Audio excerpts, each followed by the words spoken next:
Good morning.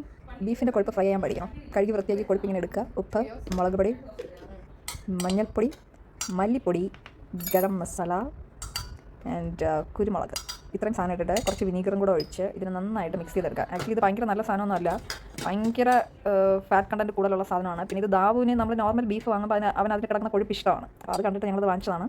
ഇത് നന്നായിട്ട് mix ചെയ്യുക. എന്നിട്ട് ഒരു അരമണിക്കൂർ നമ്മൾ ഫ്രിഡ്ജിൽ വയ്ക്കുക. ഫ്രിഡ്ജിൽ വെച്ചിട്ട് എടുത്തിട്ട് നേരെ അടുപ്പ് കത്തിക്കുക, പാൻ വയ്ക്കുക. ചൂടാകുമ്പോൾ ഈ പീസസ് ഓരോന്നോരോന്നായിട്ട് എടുത്തിട്ട് രണ്ട് സൈഡ് മറിച്ച് തിരിച്ചൊക്കെ ഇട്ട് നമ്മൾ നല്ലോണം ഫ്രൈ ചെയ്തെടുക്കാം. മുതിർന്നവർ ഇത് കഴിക്കുന്നത് ഒട്ടും നല്ലതല്ല, കാരണം കൊളസ്ട്രോൾ പിടിച്ച് പെട്ടെന്ന് ചാവ. അതുകൊണ്ട് അത് വേണ്ട.